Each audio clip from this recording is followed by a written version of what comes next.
परंतु आपणही गुहनी अवसाद व्यक्त करण्यामुळे मानसिक यातना जवाल मन अंगरी प्रमाणे बाजू काढली आहे. आपण कर्तव्यात प्रेम करीत असता म्हणून कर्तव्यासाठी या संकल्पाचा त्याग करा. काही काळ पृथ्वीच्या सार्वभौमित्वाचा उपयोग घ्या.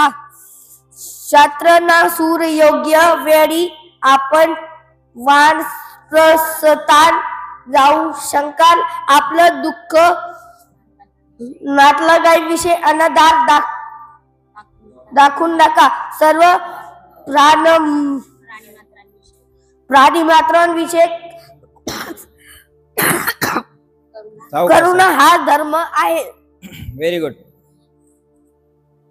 10 धर्माच्या साधना काही केवळ अरण्यात जाऊ होते असे नाही. नगरात राहुल देखील साधू पुरुषांना मोक्ष साधना करत येते. विचार आणि प्रत्यान ही कधी साधने होती.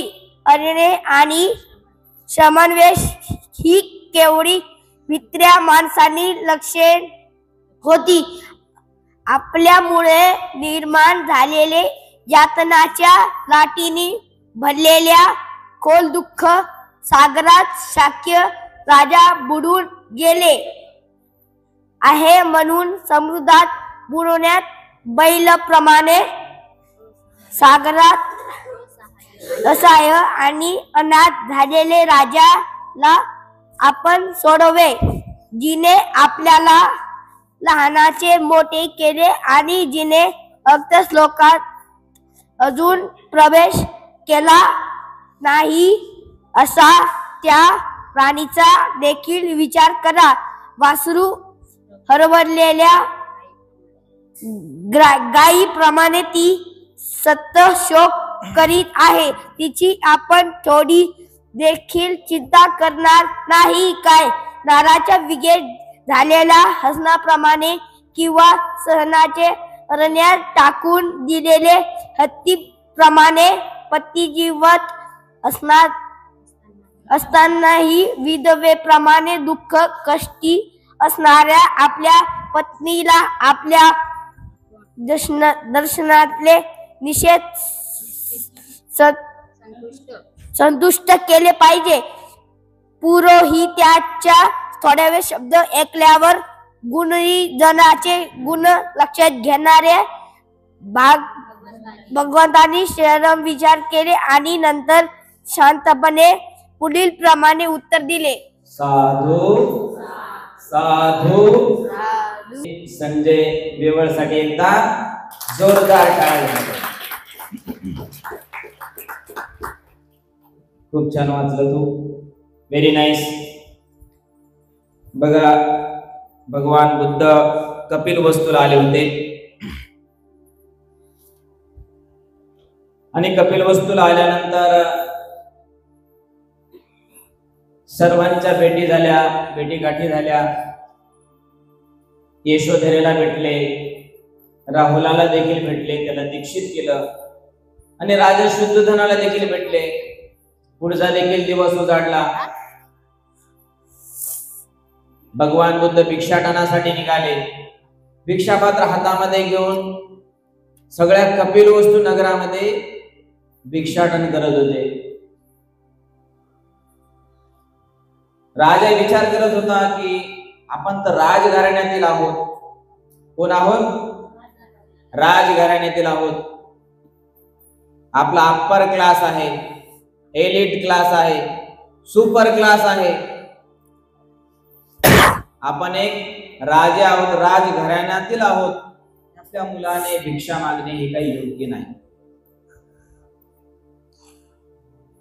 राजाला असं वाटतं, समजवतात, बुद्धाला समजवतात. भगवान बुद्ध काय म्हणतात की भिक्षा मागणं हा बुद्धाचा धर्म आहे. भिक्षा मागणे हे बुद्धांचा वंश आहे. मग पुढच्या दिवसाचं निमंत्रण भगवान बुद्धाला राजा देतात आणि पुढच्या दिवसाचं निमंत्रण भगवान बुद्ध ते भोजन स्वीकारतात, चालते होतात. राजाला परत विचार येतो की इतक्या दिवसानंतर माझा मुलगा आला आणि आपण त्याला जर बदलू नाही शकलो तर हे आपलं अपयश आहे.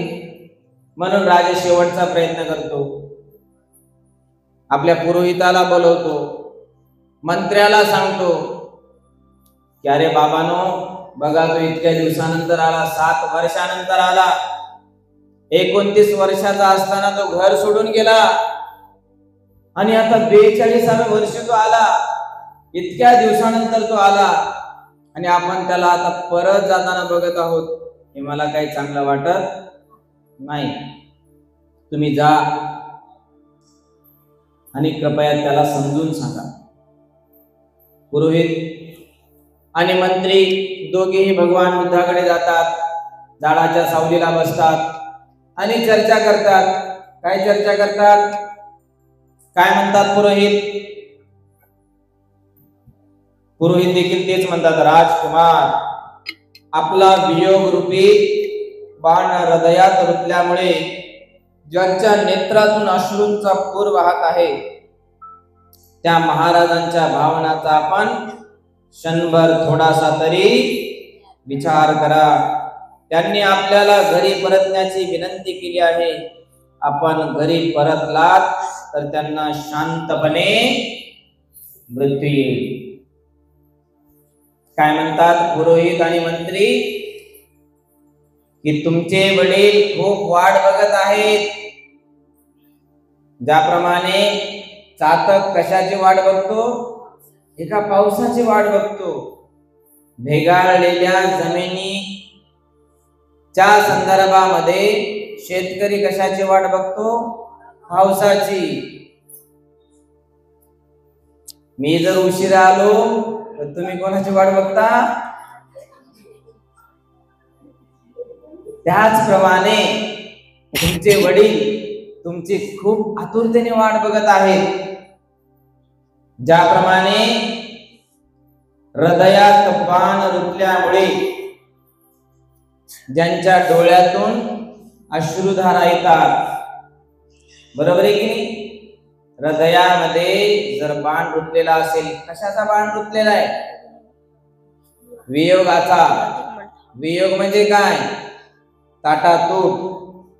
भगवान बुद्धाने दोनही दुःख सांगितले, अप्रियांचा संयोग आणि प्रियांचा वियोग. सिद्धार्थाचा शुद्धोदनापासून वियोग म्हणजे हा प्रियांचा वियोग आहे आणि हे शुद्धोदनाचं दुःखाचं मूळ कारण आहे. ज्याप्रमाणे तुमचा वियोग झाला तेव्हापासून ते रोज रडत राहतात. कृपया आपण घरी या, त्यांना बघा, त्यांना भेटा, हे वस्त्र सोडून द्या, म्हणजे त्यांना शांत मृत्यू येईल.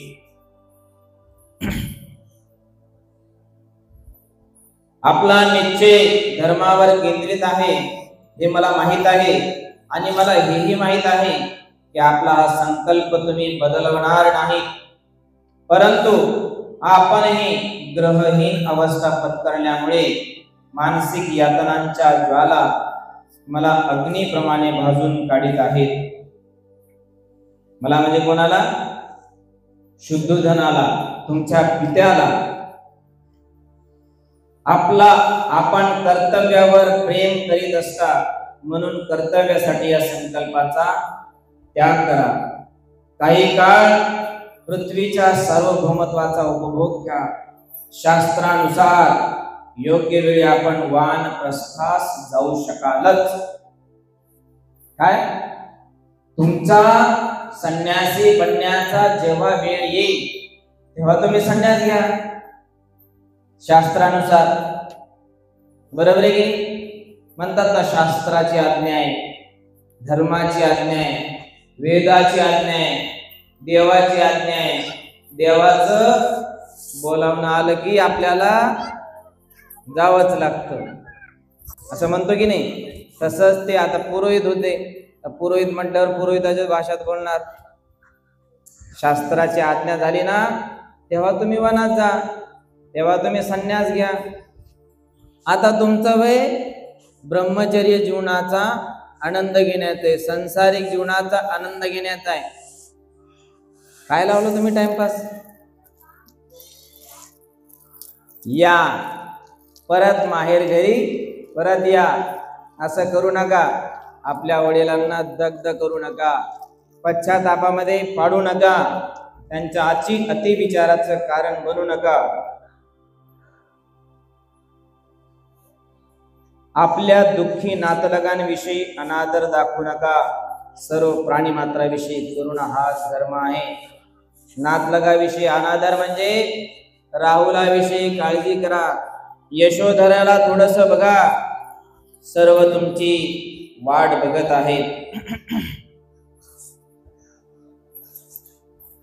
पुढे काय म्हणतात? समुद्रात बुडणाऱ्या बैलाप्रमाणे असहाय आणि अनाथ झालेल्या राजाला आपण सोडवावे. जेव्हापासून सिद्धार्थ गेला तेव्हापासून शुद्धोधना चिंताग्रस्त होता. एवढा चिंताग्रस्त होता की चिंताग्रस्त राहून राहून तो एवढा कंगला होता, एवढा खचला होता. जवळजवळ शुद्धोधन जर सिद्धार्थ 42व्या वर्षी आपल्या माहेरघरी परतले होते तर शुद्धोधन हे जवळजवळ वयवर्ष 80च्या आसपास होते. म्हणजे थकलेले होते आणि त्यातही आपल्या मुलाच्या विचारानं जास्तच थकलेले होते. बघा असं म्हणतात, पुढे आपण घेऊया. नराचा वियोग झालेल्या हंसीप्रमाणे किंवा सहचराने अरण्यात टाकून दिलेल्या हत्तीनीप्रमाणे, पती जिवंत असतानाही विधवेप्रमाणे दुःखी कष्टी असणाऱ्या आपल्या पत्नीला आपण आपल्या दर्शनाने संतुष्ट करा. तुमची पत्नी देखील वाट बघत आहे, तिला देखील तुम्ही संतुष्ट करा. तुमचा पुत्र देखील वाट बघत आहे, त्यांना देखील संतुष्ट करा. तुमचे वडील तर आता मृत्यूला प्राप्त होतील की काय, त्यांना देखील थोडस बघा, काळजी घ्या.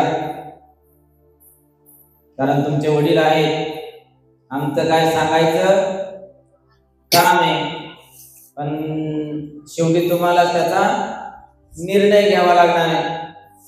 आणि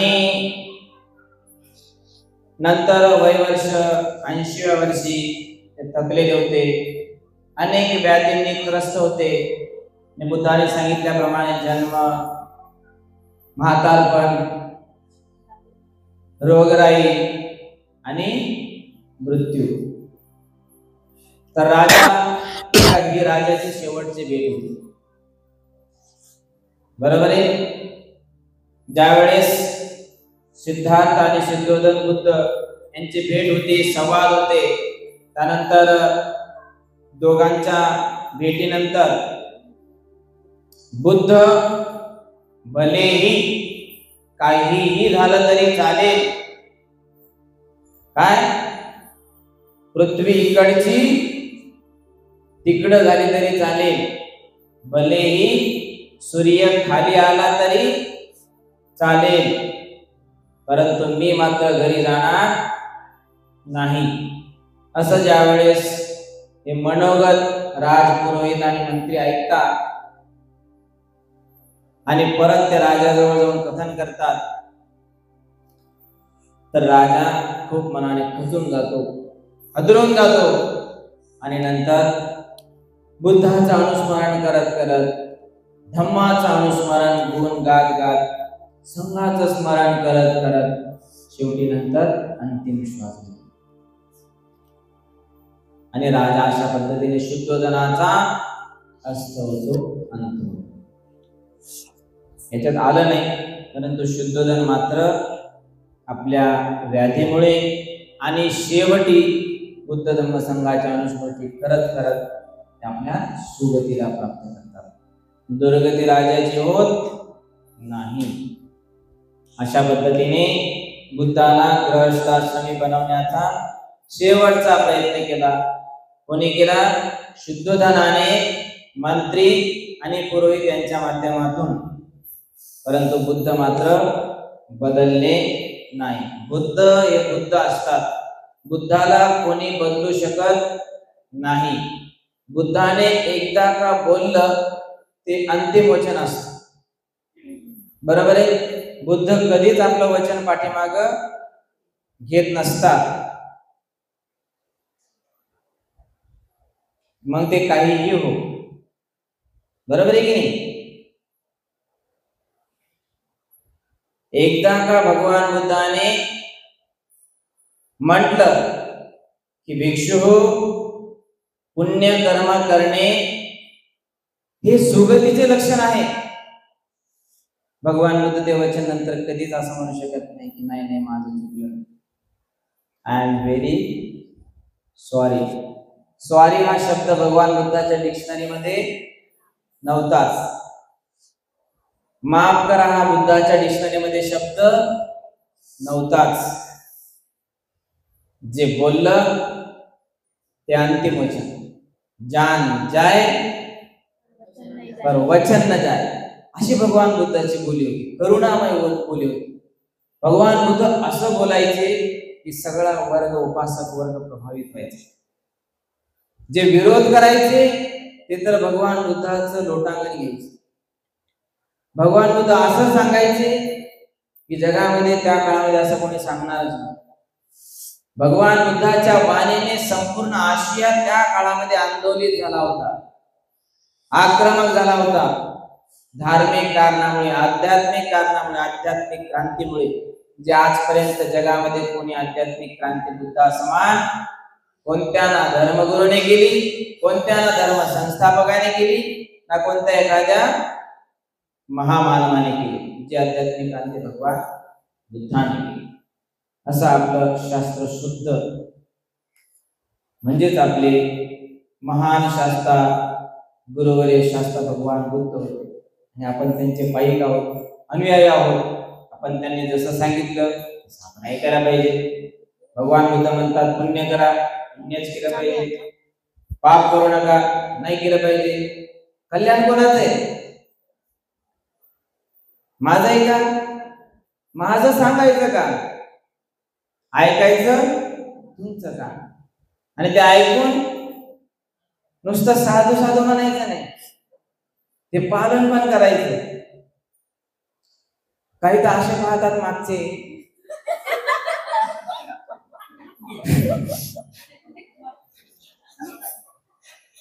जस काय मी तर एलियनच बसलो.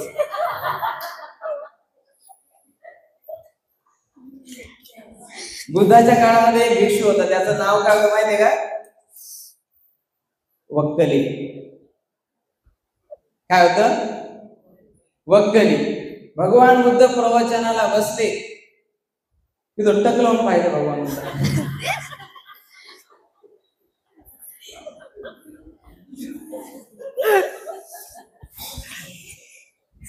त्याला दुसऱ्या भंतीजी विचारायचे, काय समजलं रे तुला?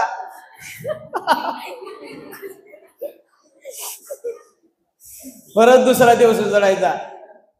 भगवान बुद्ध प्रवचन द्यायला बसले की टक लावून पाहिजे.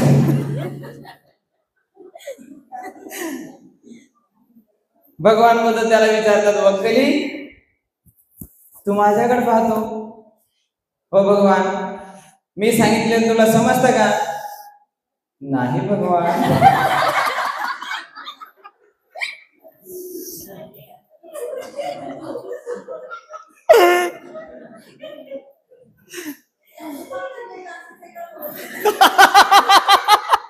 म्हणजे तुम्ही सगळे वक्कली.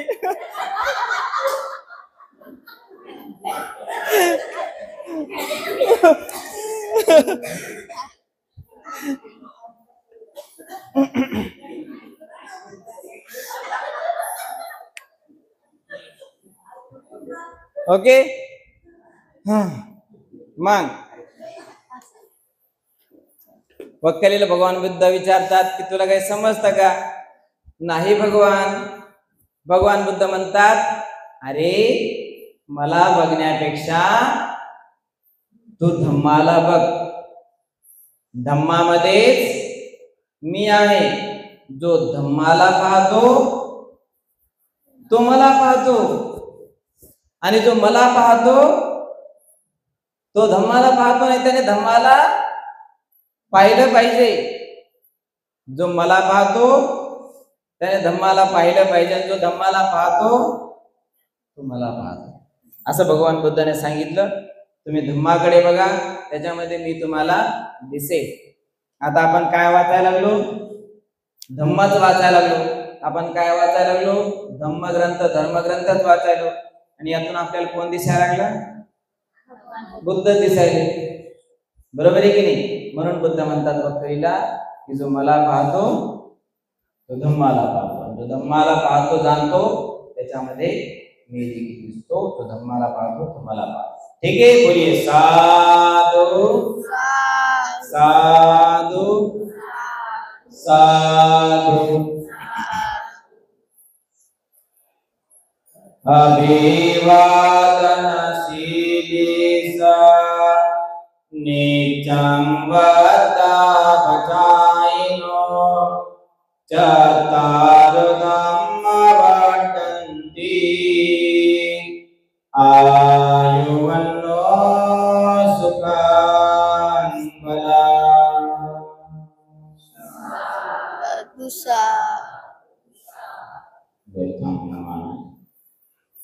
धम्मा